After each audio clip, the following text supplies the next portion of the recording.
ticket sales are past 45,000. It's one of the largest for the team in a friendly. Yeah. Thoughts on just playing in front of that many people? Well, we're just excited to be in Atlanta, not only for our Atlanta girlies here on the team, but also to get 45,000 and be playing at Mercedes-Benz Stadium, which I think is the first time that we've played here. So it's been quite a few years since we've played here, and really looking forward to it, especially with Atlanta being U.S. Soccer's future home. They break ground on that on Monday. What would help y'all at this new training center and facility? What would make the U.S. Women's National Team a better team? Well, you look at some of the best teams in the world, federations, everyone has headquarters, and we've always had our offices in Chicago, but a lot of our training, sites, our main training site in LA. And so to have that all together is going to be really important for us to have everyone kind of in the same space, and just know that we have quality grass fields and great training facility, locker rooms, everything that we could possibly need in the same space where, we can all go before a major tournament and train at any time of the day or night is just going to be great for us. So I've been looking forward to this for many years on the team, and when it was announced that U.S. Soccer would be moving forward with it, I was personally very excited. Alex, what do you remember about that match in 2016 at the Georgia Dome? I don't remember much. It was quite a while ago, which is why I feel like we're all just really eager to play this game here in Atlanta, because it has been so long since we've been here, and we do have some great players who call Atlanta home or have grown up in Atlanta. So it's great to be back here. We know that the fans are going to come and show up and be loud and give us a lot of energy. We see that with Atlanta United every week. So, we want to see that on the women's side as well. And hopefully in the future, week in and week out with hopefully a women's team. Your teammates who are from here, have they shared with you at all how important it is, not just to play here, but to have the training facility built here as well? Can you tell they're excited about that? Yeah, I know that Kelly O'Hara was at the unveiling of Atlanta being the future home of U.S. Soccer, which was great because she's from here, and so just to have a lot of players here be able to share the excitement with us is awesome. But like I said before, this is so important for us moving forward, to have everything under one roof, to have a space where we can come before major tournaments in the beginning of the year, at the end of the year, to have camps and just great grass fields and everything we could possibly need. It's really important for this federation moving forward. Alex, it's been a little bit since you guys have played Japan. What are the challenges that they present on Saturday for you? Well, Japan plays so well as a team.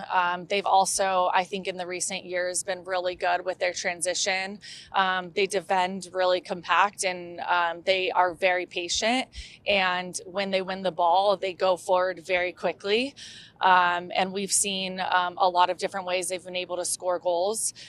We used to play them a lot more than we actually have in the last couple of years, but they're a quality team that will challenge us, and this is going to be a great opportunity for us in preparation for the Olympics. Alex, how do you approach making an Olympic roster now being 34? Just one of the older vets now. Thank you for pointing that out. Yeah, I approach it the same way I have approached trying to make every roster. It's doing my job on the field every day in training, in games, continue to make a case for myself as forward. You're often judged on the goals that you score, not only just, the impact you have on the field with your, passes, but mostly the goals that you score. So for me, it's putting the ball in the back of the net, being a good veteran and leader to a lot of these younger players. We have a lot of younger players. We have 16-year-olds and a lot of players that are teenagers on this team, which is amazing to see a younger trend. But I have to continue to make a case for myself. What is the dynamic like with having younger players like that who are 16? Yeah, I think that this team has always just been welcoming to any player, young or older, more experienced or inexperienced or experienced. So I think that's what we'll continue to do. And I know that Lily and Ava are so excited to get into their first training session with the team.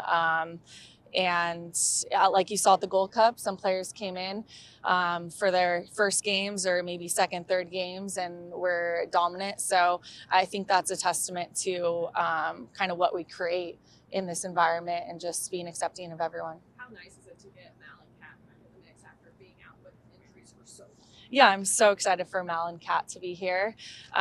It's been a long time coming for both of them. So to see them doing well, both on the club side and then have the opportunity to get back in here with the team, I know it means so much to them and they're important pieces to this team. So I'm really excited for them to be able to play in this tournament and hopefully lift another trophy. You've been through a lot with this team. Doug's up next after this. Go ahead. Yeah. How would you describe just the transition period before Emma gets here and you guys only have 6 matches before the end of this? Yeah, honestly, we've been trying to implement, a style that Twyla has put forward, and I think that, could be under, some similarities of what Emma is looking to implement as well. But right now, Twyla's our coach, and Emma has another team that she's taking care of. So we have to take everything in stride, and I think that this team is really good at that. How has she handled this unique situation, Twyla, this being interim, knowing someone else is coming in? Yeah, it's definitely been unique. It's a difficult position that Twyla's been in, but honestly, we feel like the last few months we've done really well under her. We've performed well. We've bounced back from hard losses in a positive way. So I think the mentality has been there. The tactical piece has been there. So definitely give her credit because it's very difficult position to know that you're not going to be the head coach come the Olympics, but she's doing everything in her power to prepare us for that moment. Last one for Alex right here. Go one and then last one here. All right. You're going to get to train here. You're going to get to compete. And then next week, some things in the community. How important is that for the community to get to know you guys? You guys get to know the Atlanta community. Yeah, honestly, knowing that Atlanta is going to be our future home with U.S. Soccer, it was important for us to get to know the community a little bit, especially the fortunate opportunity we have to play here this weekend. So getting an opportunity to go to a girls' school and interact with them and understand this community a little bit better and show our faces outside of a hotel and a training field and a stadium is something we rarely get the opportunity to do because of the quick turnaround with these camps. So it's a great opportunity that U.S. Soccer presented with us, and we're happy to be able to get out in the community and at least get to know everyone a little bit. What is that transition period like with having a new coach coming in shortly before the Olympics, and what is it like from a player's perspective specifically? I think we'll find out in June when Emma comes in and takes over. But it's not something that we aren't used to. We have dealt with a lot of change.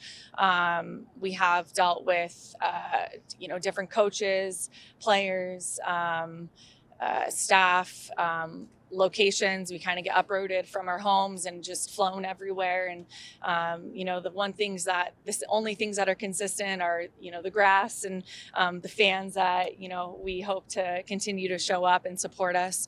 But there's definitely a lot of change all the time. And so I think for us, it's just continuing to have our mind set right, and know that we're all competing ultimately for a roster spot for the Olympics. And so just to make sure we dig in every day and not get ahead of ourselves.